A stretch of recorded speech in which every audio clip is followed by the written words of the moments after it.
Boom. Hi, every pony, and welcome to Macintosh and Mod, the show about My Little Pony from two adults who love it in spite of their children.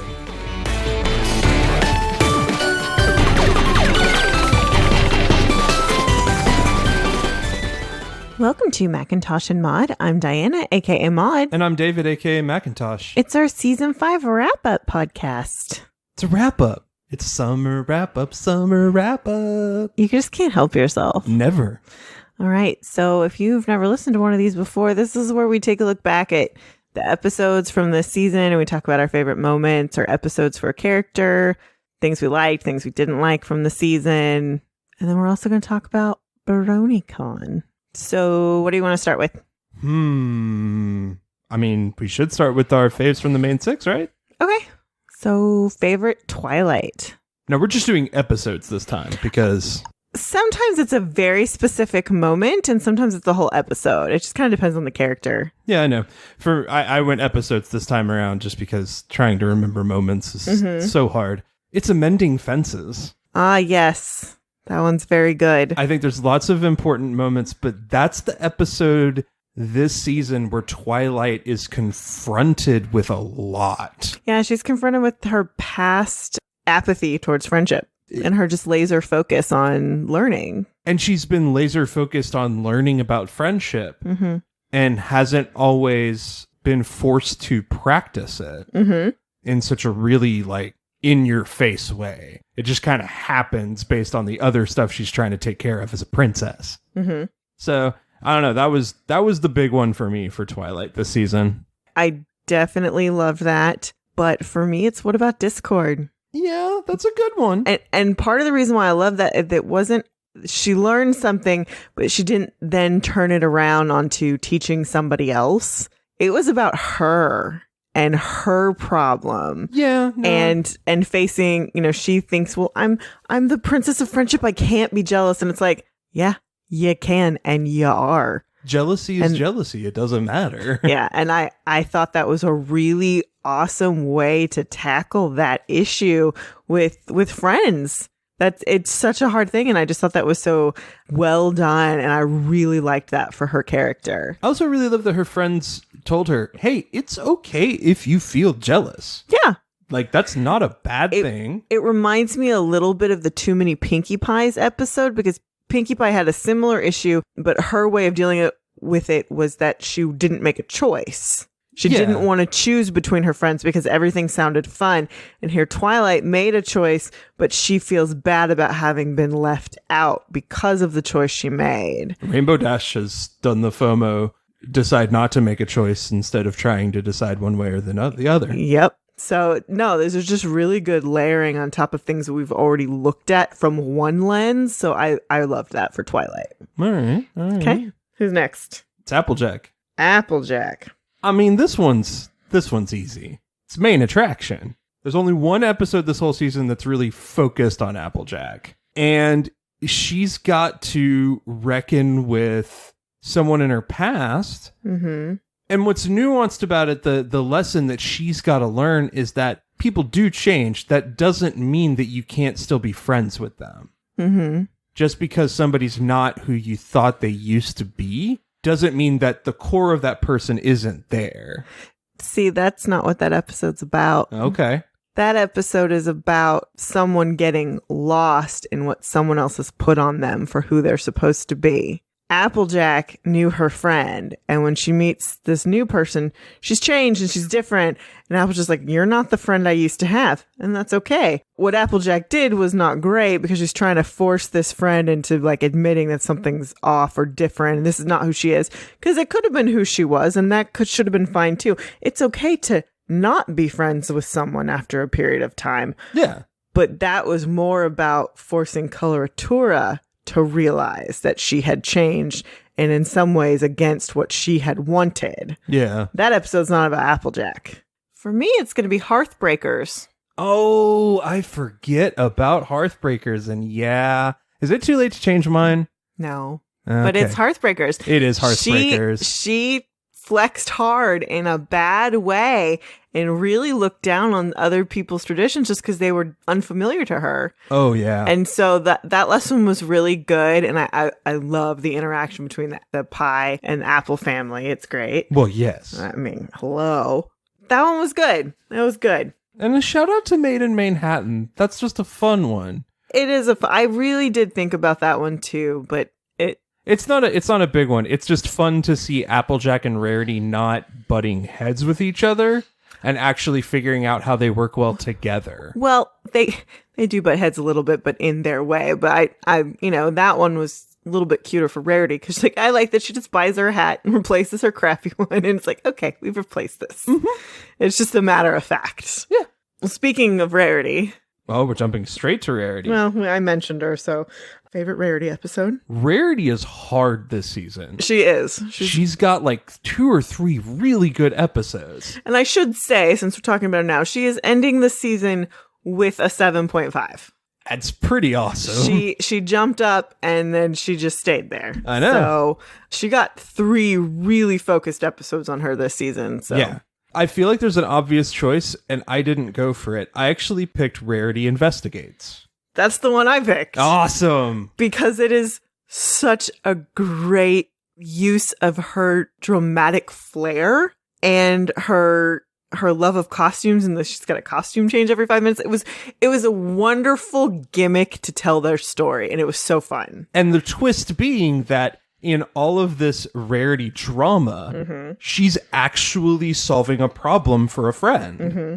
And you don't think that's happening because you're with Rainbow Dash half the time. Yeah. Why are we looking at a cake shop? Why are we talking about what's under their fingernails or something? Mm-hmm. And then it turns out Rarity knew the plan all along, and it was all based on that. I thought about Canterlot Boutique because it really is the central focus episode for her. I really like that message in that one. That one was about, you get what you want and then you realize, oh, no, I don't want this. This is not what I want. That's also very important. But this one was so fun. It was. It took her dramatic side and put it to good use and used it for a little bit more humor and played with Rainbow Dash. And that was fun. And I just really loved that episode. It's just a great glimpse of when written well, what Rarity can be for this show. Yes. Awesome. I didn't think we were going to both go for that one, but that's fun. And since I mentioned her, Rainbow Dash. I went with Tanks for the Memories. Yep.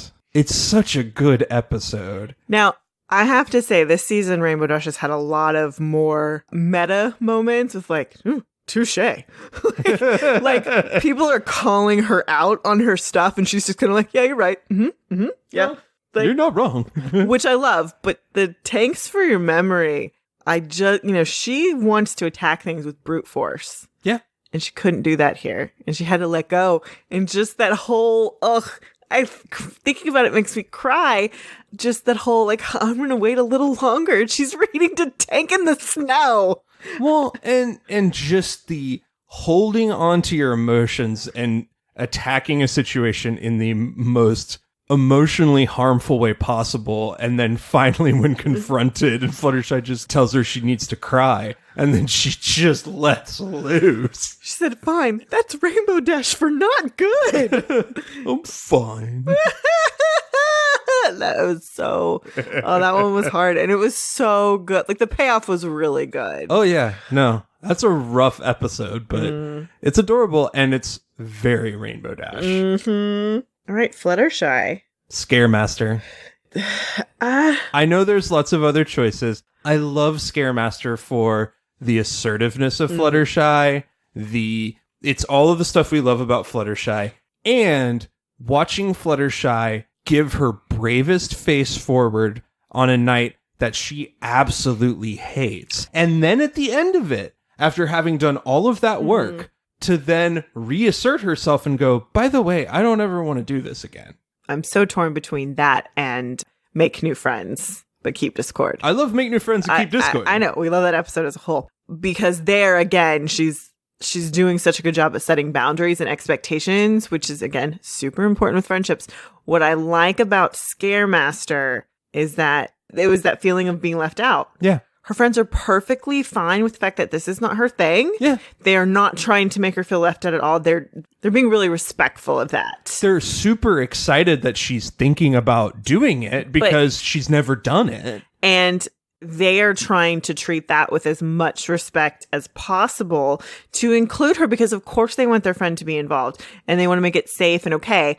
And that's not working out. So Fluttershy is trying to repay that kindness with, okay, I'm going to see, like Twilight, she has that wonderful idea. What if you're doing the scaring? You can be in control of the thing. You know what's going on. Awesome idea. Perfect. Like lovely problem solving. Great job, Twilight Sparkle. And Fluttershy is amazing at it. And I love it. I do love that. She's just like, I may be really good at this, but I don't like it. I don't like scaring people. Mm-hmm. But I love that she was willing to try. Oh, yeah. She tried. So, yeah, no, it's Scaremaster. All right, and then we've got Pinkie Pie. If I'm going based off of a historical sense of what's the most Pinkie episode, it's Party Pooped for me. We can disagree. I love watching Pinkie get super excited and then get overexcited and then be stressed out excited. And it's so fascinating to watch her be like, I can't handle this. Oh no, this is bad. I love that episode for how kind of off the rails she goes. Oh. Because it's not something we've really seen her go so far with. That episode is truly nuts. And that one was a really hard one for me personally to do since I do our imitation of Pinkie Pie. Yeah, that one hurt for a couple days. Yeah. It was fun, though. I loved doing it because just to play someone that excited about things is really fun. I am more of the Mod Pie in that I don't express my excitement in the same way. Like, it's you can see it on my face. I just don't say it. Yeah. That's where we're different. For me, it's going to have to be the one where Pinkie Pie knows. It's 1A and 1B on either side. I just love the lengths to which Pinkie Pie is trying not to ruin something that is going to be so cool. Yeah. And then I love how meta she gets with herself. She goes, I've been handing out too many of these Pinkie promises. I've been getting really, I gotta get more stingy with this. It's so like, there's something about that vein is great. And then how frustrated she gets with people on the scavenger hunt. When she just throws the crib out. It's so fun. Oh, come on. Come on. Just, it was too fun. Grabbing the babies while Twilight's still trying to figure things out. Being like, babies. Getting mad at Mayor. Or like Mayor wanting to be like, I know you know. I don't know what you're talking about. So great.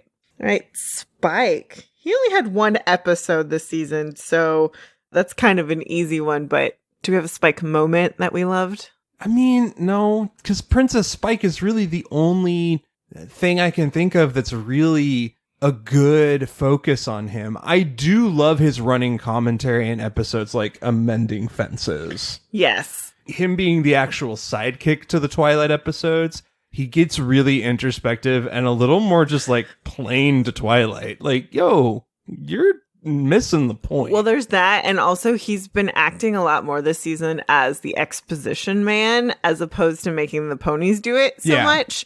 So I've been enjoying that. I feel like this season they pulled Spike back a little bit because we have complained that they've given him episodes where he didn't need one or he shouldn't have had one. Yeah. So I feel like maybe this season they pulled him back a little bit. And I like that because he's still very much like, he's not a pet. No. But he's a very important sidekick. And so I love that. And that's great. The best thing I can think of is his episode. It's Princess Spike. And I think it's a really good episode, especially for him. He comes at this task of wanting to do something really good for Twilight. He's coming from a good place, but it just got out of control and he didn't know how to handle it. Yeah. It's okay. That's the main six plus Spike. Who's our favorite of the main six? Oh, this season? Still Fluttershy, right? I mean, I can't. I've just started mentally every time Fluttershy says something, just adding bitch to the end of it. Like, we bought 2 cakes, bitch. Like, I just keep doing that in my head, and it brings me so much joy. I'm a year older than you, bitch. Yeah, it's great. I still think she's the best. I really do. I love how I feel like Rarity's grown, but we still haven't gotten to that full potential there yet that I can see. I saw a lot more this season. Yeah? I mean, she did jump up quite a bit. Most improved goes to Rarity, for sure. I think that's fair. But it's still Fluttershy. Yeah, Fluttershy still rocks. All right, we're on to top 3, bottom 3. Ooh, okay. I guess top things, bottom things. Okay. Because there's a lot good this season. I'm trying to think of what my bottoms are. I've got a couple. Okay, you start. The cutie map is a total bust this season. I love the concept, but they don't use it nearly enough and nearly well enough. They interrupted this season to give us very specific episodes. Yeah. And so, like, we got the Maid in Manhattan, and then we got the Brotherhood Social, and those went back to back. Like, this is what's happening when this is going on, which is fine. But again, why wasn't the cutie map calling everybody to Ponyville to deal with this friendship problem here? And so they introduced a device that's awesome, but it's just not used well. It should have been through at least half of the episodes. Mm-hmm. But part of the problem with that device is it's a means for them to give exposition for places they haven't gone yet. Which I'm fine with, and that's a great way to expand the universe. But my other problem is every time they did it, they had them go in pairs. Exactly. Which is fine. But then again, we have 3 Rarity episodes back to back. Yeah. Which was not good or needed. Now, granted, one of those was one of the better episodes of the season. But they should have been like, okay, we're going to send just Rainbow Dash here. We're going to send just Fluttershy here and do it that way. It didn't hurt the ultimate message of their season. No. But it's a loose thread that's pretty glaring throughout for me. Okay. Do you have any? I mean, Brotherhood Socials. Really at the top of the list. It's a big problem. It's just so inartfully done. And as we pointed out, there are moments when courting controversy is done for a very specific plot purpose. Mm-hmm. This is not one of those moments. Because as we figured out, to have this conflict happen, he never has to dress that way. That never had to be a part of the plot in order to make this episode work. And that's usually my judgment on that. Is if it was necessary to do that to get the point across, then it's a different story. Well, and if it could have just been, this is how far he's willing to go for his little sister, that point could have been made in a quick moment and didn't have to be for the whole episode. Yep. And so they did not have a sensitivity read on that script. Not at all. So that is a big yuck, which is unfortunate, again, because it's one of our favorite characters that they kind of yucked up. And the message is beautiful. The message is which is sad because it's so tainted by this yuck part. It's a really just glaring bad moment for the rest of the season, which was quite honestly really good. Yeah. Those were the only 2 things I really found. Okay. I didn't feel like there was that much filler. I felt like it was awkward, and that's because of the cutie map stuff that we talked about. Yeah, it wasn't organic. And I also feel like, okay, so you had those 2 episodes that were, this is what's going on here, this is going on there. Why didn't we do that more? So the cutie map, like, why didn't we see the cutie map call everybody, but not everybody's going to the same place at the same time? Like, cutie map's always making you go. Y'all got friendship problems to deal with. Let's go. Well, and I mean, I don't know that we're done with the cutie map. We're not. I mean, that's the other side of it. But I hope that they figure out this is kind of a big thing that we've put into this show. We need to be a little more thoughtful how we're going to use it. I have faith in them. On to top 3. Okay. What are your top 3s? We got way deeper on friendship this season. We did. We got into more adult or like complex friendship problems. Yeah. Like jealousy, feeling left out, growing up. I mean, this will tie into our discussion a little bit with BronyCon, but this really does feel like that moment where they've recognized we have a significant adult fan base. Mm-hmm.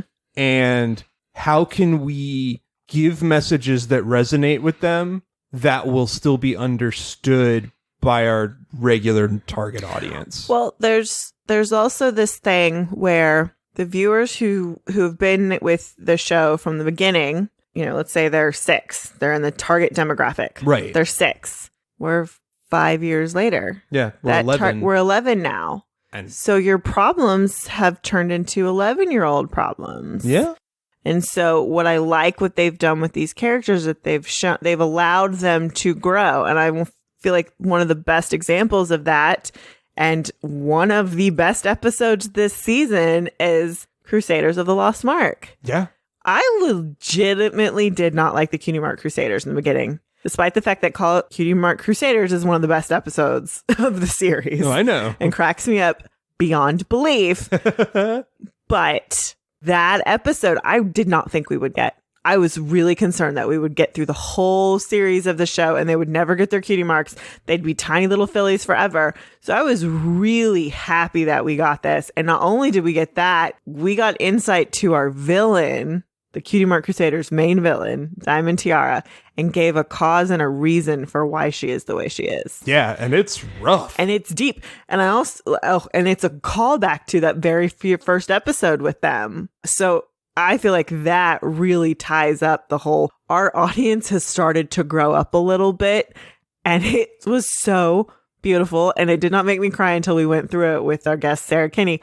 But oh my God, that's one of the best episodes of the season. Yep. My second top 3 thing is probably my favorite episode of the season, which is Slice of Life. The 100th episode, which is like, I mean, we said this when we recorded it, but that episode could not have been more tailored to David and I. It's so perfect. The whole episode is for the background ponies, which we like to call RandoPonies. Yes. And it was so fun. Uh-huh. It was just fun. Still had a great message to it. Yeah. Still had a great idea with it. But they got to play around with all of these characters that they've had, that they've been able to drop moments of. And they got to give a wink to their fandom, which, I mean, okay, like we're going to get more into it, but Emmy Larson, who's been one of the main writers and people for the show, and Jason Thiessen, who's been one of the biggest directors, he did the movie for the show as well. They talked about like how much did the stuff that happened at conventions and fan stuff get into the actual writer's room, and none. They just turn it all completely off. They pretend it doesn't exist. Yeah. And then Emmy Larson, well, with the exception of Slice of Life. Yeah. Like, which is fair. That was the fan episode. And that's the really amazing thing about it to me, is that, yes, it is a fan episode, but it still has everything that is valued in the show. It still tells the story that they would want to tell. Mm-hmm.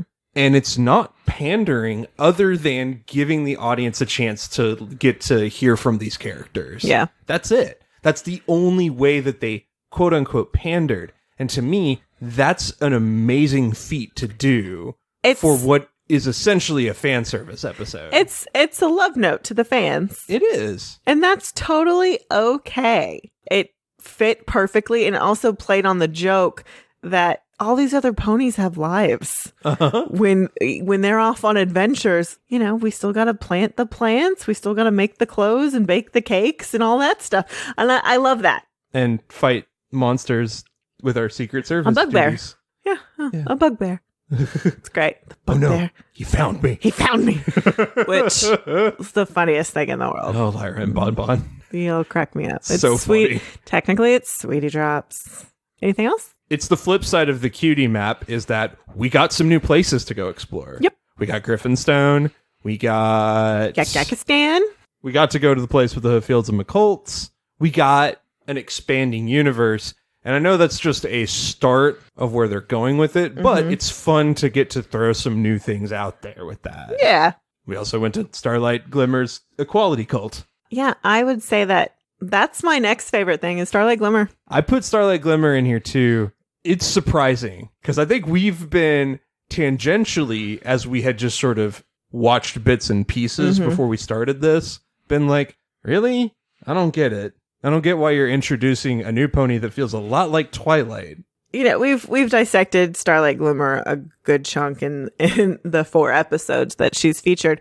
And I was kind of adverse to like, switching up the cast. This is just a classic TV move. Yeah. But there's a point to her. Mm-hmm. And her friendship problem is very, very important and is, again, going back to more grown-up problems. Yeah. I like that. And I also like that they had this villain that they have now redeemed. And I know we will continue to work with her going forward in the series. So yeah, I'm really looking forward to doing more Starlight Glimmer. Yeah. It's nice to have sort of a mirror version of Twilight. She's not a mirror. She's not a mirror. She's more powerful than Twilight. Yeah, that's true. She's more skilled at magic than Twilight, which I think is really interesting for Twilight. Yeah. It actually makes Twilight more interesting because she was kind of boring this season. Nah. That's fine. But I love the meta commentary that they do with that. I'm bored. I love bored Twilight. That's pretty funny. Just a princess in a castle. I have nothing to do. Yeah. That's it. That's all I got. Yep. That's all I got too. Favorite rando pony of the season? Ooh, okay. I've got 3 in descending order up to my favorite. Okay. Who's your number 3? My number 3 is Lemon Honey from Amending Fences. That's a great one. She's so cute. She looks exactly like her reference character, which again, I love it when they do that. Oh, she's so great. And she was picked by our guest Thomas Howarth on that episode. My number 3 is Biddy Broomtail. Yeah, she was very cute. By Liz Nordenholt from Appaloosa's Most Wanted. Mm-hmm. Adorable Texas cow lady pony, but not my favorite. Mm-hmm. What's your number 2? Fine Print. Ooh, Fine Print's a good one. The Christian Bale Newsies one. That's from number 16, Made in Manhattan. He's rugged. He's entertaining. Uh-huh. I went with the quadrupeds. Our Beatles ponies. Well, okay. That one, the reveal of that, the randomness of Pinkie Pie, and how perfectly they pulled off those Beatles ponies. It's very good. It's very, very good, but not my favorite. Who's your number 1? My number 1 is going to be from episode 10, Princess Spike, Quiet Gestures. Hell yeah, Quiet Gestures. It's the mime. The cutest mime pony. Is that the one you picked? Ever, yes. We're so in sync this time. I kind of hate that. That's fine. I was like, I love all these. Oh, that's tough. But Quiet Gestures, just the reference picture you have of that pony alone is the most adorable thing. It's a cute pony to begin with, but then for them to use that as her name is just so pin the tail on the pony perfect. It just is. And I cannot stray from an adorable pun. Oh, it's too good. It is too good. Yep. All right. Well, I think that's it for season 5. That's it for season 5, but we have a little more to talk about. Yeah, so we went to this little thing called BronyCon. Yeah. In Baltimore. This is their last year doing it. I know there's going to be more conventions. There's going to be bronies forever.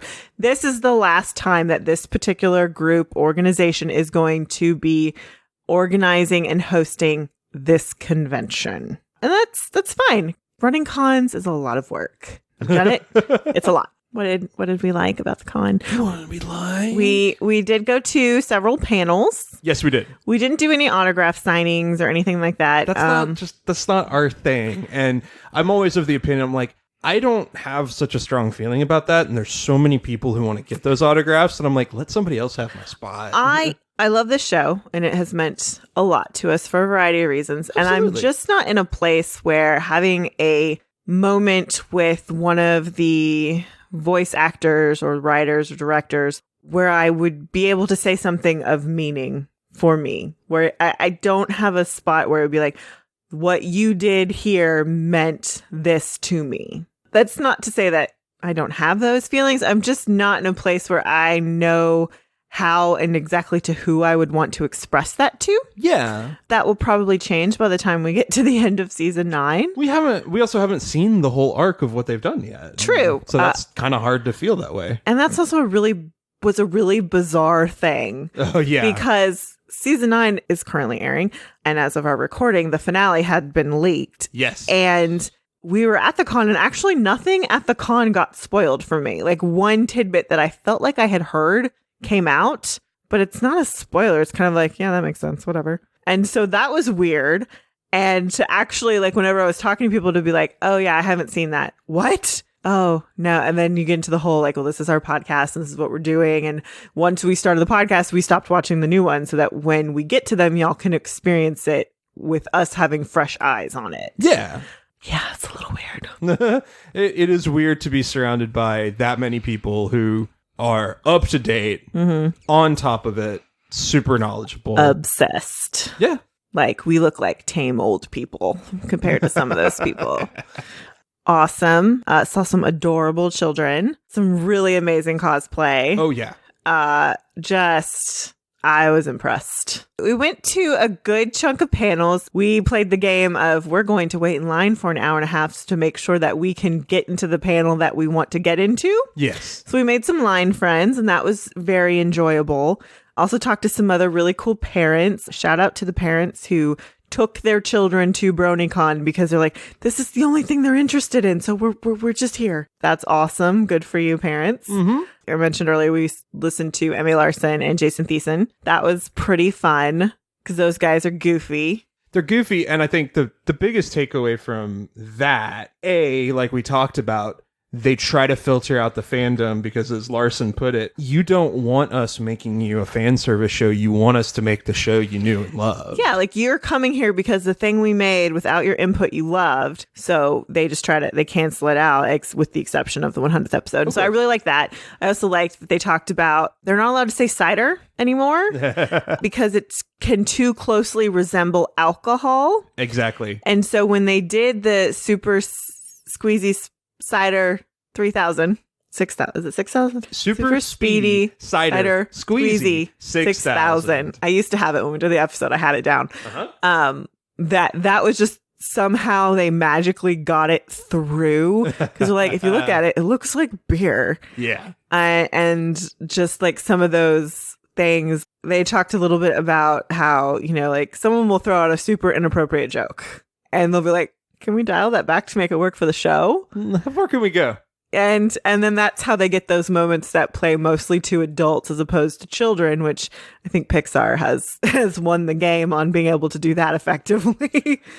I think the other big thing I took away from that panel was they came into the industry just after the runs of the new Warner Brothers cartoons and Ren and Stimpy and Klasky Csupo and the Nickelodeon stuff. And so they said cartoons were about cynicism for a really long time. Yeah. That's the environment that we came into and learned under. To come into a show that was so purely earnest and not cynical was so different. And I think that speaks to how this show, and I wouldn't necessarily say it's directly been the cause of this, but I think it's one factor of many for how cartoons and animation in a lot of ways have become super earnest for kids now. We wouldn't have things like She-Ra or Adventure Time without My Little Pony, Friendship is Magic. No. We wouldn't. We just wouldn't, because this really is from a place of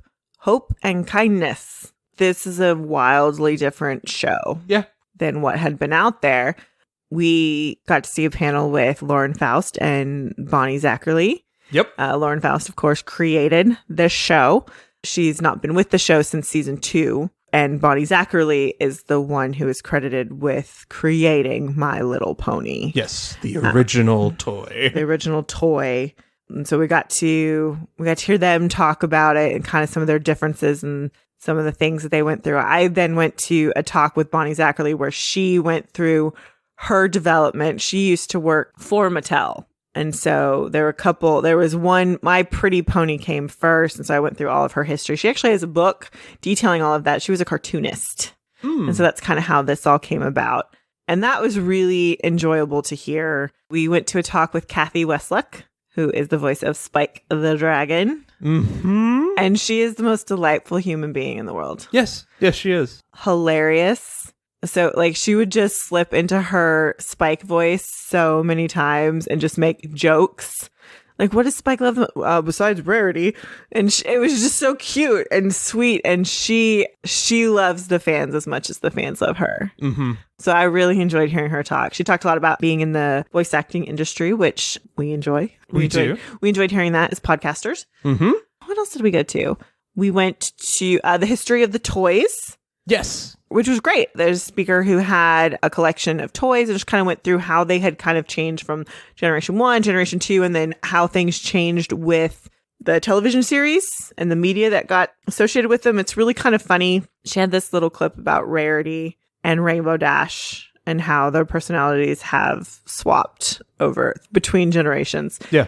And then we just hung around and saw lots of pony fans. So a lot of pony fans. We talked to a lot of people in line. We give out a bajillion stickers and buttons, and we saw some good listener friends. We met a few of you in person, which was awesome. Yes. We met a lot of people who intend on going to HarmonyCon here in Texas in February, so we'll see y'all all there. We had a lot of fun. Vendor hall filled with beautiful stuff. So many really amazing artists do work with this show. And lots of other shows, but I mean, there's some really amazing stuff out there. I got to buy an obscene amount of stickers from my favorite artist that I've found. Yeah. I will link to her as well. Her stuff is amazing.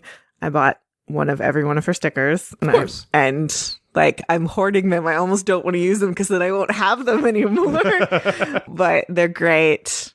We just had a really good experience. We didn't really know what to expect. This was our first pony convention at all. So we just kind of went being like, okay, I hope we get into some panels. Oh, we didn't even get to talk about that. They had a Stabletop Games. Yes. And we went and we played Tales of Equestria. Which was so fun. We had a lovely GM. He was great. We had a table full of players and with varying degrees of experience, but we had a really good time. It was fun. I definitely would be playing that game again. So yeah, we had a lovely time. Next year, there's not going to be a BronyCon. Everfree Northwest is happening during that weekend, but we're probably going to try to go to Gen Con, but we will be at HarmonyCon, and we are looking into some other conventions that we might try to go to. We will notify you and poke you if we decide to come your way. Mm-hmm. So that's it for season 5 in BronyCon. That's true. But there's still 4 more seasons of the show to cover. Oh boy. Are you up for it? I guess I kind of have to be, don't I? Yeah, we're already in this deep. We're halfway done. We're over halfway. That's true. We're completionists. We have to finish. As usual, when we finish season, we're taking a little break. We'll be back at the beginning of October with the beginning of our season 6 coverage. In the meantime, we're going to be looking at a little bit of My Little Pony Patreon coverage. I think we're going to hit some of the old school other generation videos and movies that are on Netflix. Oh boy. Which I think will be so fun after getting some of the development history from the convention. I think it'll be fun to watch those with that lens. That could be entertaining. Mm-hmm. Could be horrifying. It could be. Not sure which. We're also thinking about doing a live watch of some things where we're going to turn it on and we're just going to turn on microphones and we're going to comment while we watch some things. So you can hear how we talk about things in real time, because sometimes we're hilarious and sometimes we're just flat out mean. Oh, yeah. Both can be fun. It's true. Yeah. So if you are not yet a Patreon member, you can do so at patreon.com/Macintosh and Mod. At the $2 and up level, you get access to all of our Patreon content across our entire network. So that's Macintosh and Mod, Macintosh and Mod Haven't Seen What, and The Doghouse, as well as all of our coverage of The Chilling Adventures of Sabrina on Netflix. So much. We have a lot of stuff on there. We do. We do. And we like doing it. And when we finally get to a certain number of patrons, we're going to make David watch Mean Girls. He has never seen Mean Girls, and that's a travesty. That needs to happen so he can get more cultural references. It's true. And then because it's also a musical, we're going to make him listen to that because it's also really good and fun. It's actually pretty good. I was surprised. Also, as of the release of this episode, all of season 5 of Macintosh and Mod should be available for your listening pleasure on YouTube. One of the big pieces of feedback that we got from BronyCon was that a lot of their consumption of pony media is on YouTube. Yep. Whether or not there's video associated with it, they go through YouTube more. So we're going to try out. We put all of season 5 up. We're going to see how that goes, and we'll start putting the previous seasons on. And hopefully with season 6, we'll have those regularly updating as we go. Yep. So if that's your preferred method of listening, then or you can, if you've got a friend who you've been dying to get into the show, but they're like, I'm not going on iTunes. You can say, well, guess what? Now they're on YouTube. Heck yeah. Just search Macintosh and Mod. You can find us. All right. Until next time. Bye, every pony.